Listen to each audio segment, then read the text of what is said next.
Okay, very quickly. What is The Bridge? So The Bridge is a 12-page school newspaper, or 8-page if you're reading the first edition. It's written by pupils and for pupils. It's termly and it's free. It covers a broad range of in-school stories as well as some stories that are relevant to the local community. And it's created by a team of about 20 people, which amounts to about 5% of our entire school. We meet once or twice a week, depending on how close we are to the deadline. And it's run largely by sort of a nucleus of 4 or 5 more able and talented pupils who kind of facilitate things. Designed in-house on Quark software, printed by some local printers who do those papers, and we have a run of about 500 every term. 360 go to our pupils, the rest go to friends and governors and that kind of thing. Very quickly, it all started as a conversation in a year 8 English class when they were doing, I think, a newspaper article on the Lady of Shalott, and I hated it, and that's my fault. And I said, why can't we do this sort of for a more sort of pertinent reason? They didn't use that word, but that's what they were getting at. And we decided in our first meeting that we were going to have kind of a few aims that we try and stick to throughout the course of us doing this newspaper. And very quickly, these are what they are. We're going to report the news stories pertinent to pupils and parents of Johnson's High School. We're going to build links within the community, improve pupils' sense of well-being, to promote the school, provide a lunchtime activity, which we had very few of, and also to try and develop skills in literacy, and that's kind of the central theme to this conversation, this presentation today. So, the power of a paper. How can a paper improve skills and literacy? The National Literacy Programme poses the question, do staff recognise the powerful motivator of real audiences in writing? I think it's a huge difference between writing for your teacher and writing for a huge audience of hundreds, if not thousands. If I asked you guys to write me now a 100-word story, tapping back into the lady's presentation from earlier, and I might give it a little red comment, and you might get a little yellow piece of paper, and I'd be the only person to read it. Don't know how hard you work. If you're writing it for 1,000 people, and potentially each one of them can give you feedback and a pat on the back, or say that was crap or whatever, sorry, then you'd be willing to work a lot harder. And this has been a huge motivating factor in getting these guys' literacy skills improved. To continue this theme of sort of motivation and pride, it's all about giving the pupils a sense of autonomy on the things that they create. Again, the Essendon Skills Framework asserts that pupils have opportunities to influence what they learn in only about half the schools that they visited. Where this is a common practice, pupils feel a greater sense of motivation and enjoy their work more. And this is what, again, one of the central points in the paper is all about. It's giving these pupils sort of a living, breathing organism of their own, of having their own sort of baby that they can sort of create and direct and govern. Too often in school, they are prescribed things. Every lesson they sort of do this, do that, this is the task you need to do. The paper is all run completely by them. They direct where it goes, they decide what stories get put in it, they decide how it looks. Everything is done by them. And again, that is a huge motivating factor in these guys putting pen to paper and wanting to write. So if we're going to improve literacy, and I have to probably skim through this, how will we improve literacy? What sort of targets are we kind of hitting in doing this paper? So literacy guidance provides a number of considerations that teachers should make when teaching writing. And I truly believe that The Bridge hits nearly all of these. On the left-hand side of this table, we've got sort of the framework aims. I don't know if my little two dice work. Anyway, I won't go bore you with all of them, but on the right-hand side in blue, we've got examples of how our paper is hitting every single one of these in kind of an organic way. On the left-hand side, top row, for example, pupils should have opportunities to write for different purposes and in different formats. Well, that's completely true. The amount of different variety of sort of writing we have in this paper is huge. Reports, reviews, stories, opinion pieces, previews, we've got everything in there that these guys are all creating themselves. People should use ICT for composition. Well, they compose all their writing on Word documents. Advertising and screens around the school is done on PowerPoint. There's quite sophisticated desktop publishing software that they use to design everything that you see in front of you now. Let's move on. Again, if we're focusing on literacy, it shouldn't just be writing.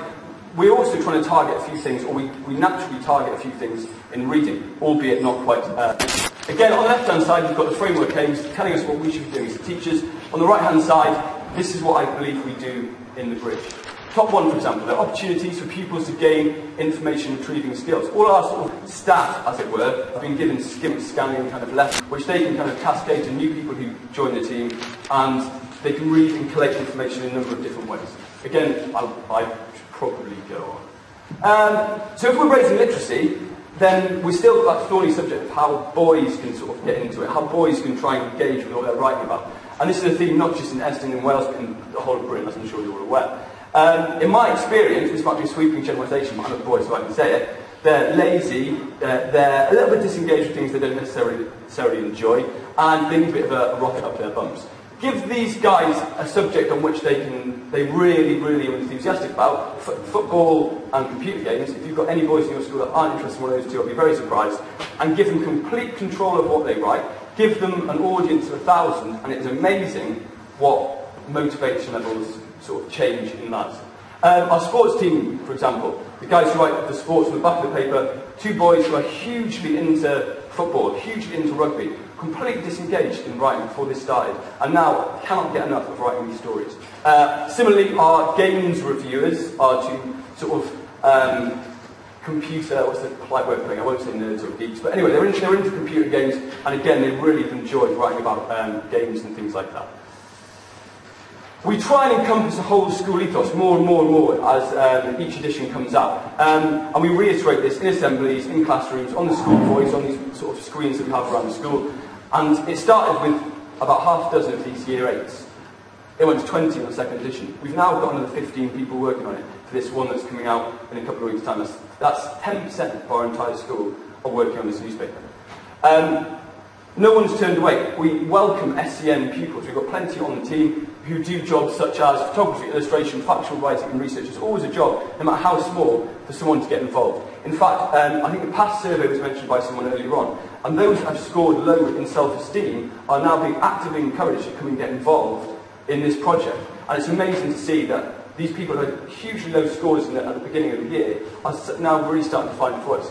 A little case study, if I may. On the left-hand side, we have a girl called Jennifer, and she's cute. Jennifer came at the start of year 7 with one of the lowest scores we've ever had in the sort of the way they think about themselves in this past survey.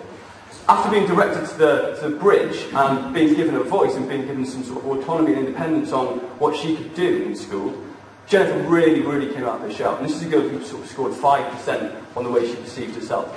After kind of sort of blooming, as it were, in this project, Jennifer was invited with the school newspaper to go in and interview Mr. Yane and William Jones, which we did a couple of months ago.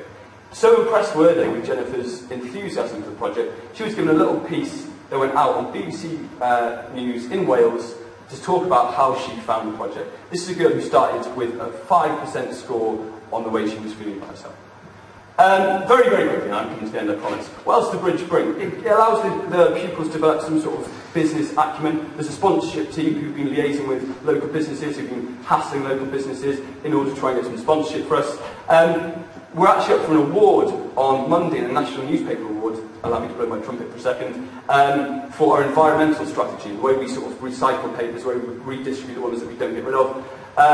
There's some peer assessment that the MAP pupils do with some of the SEN pupils, so they're constantly feeding back on ways that they can improve their own writing.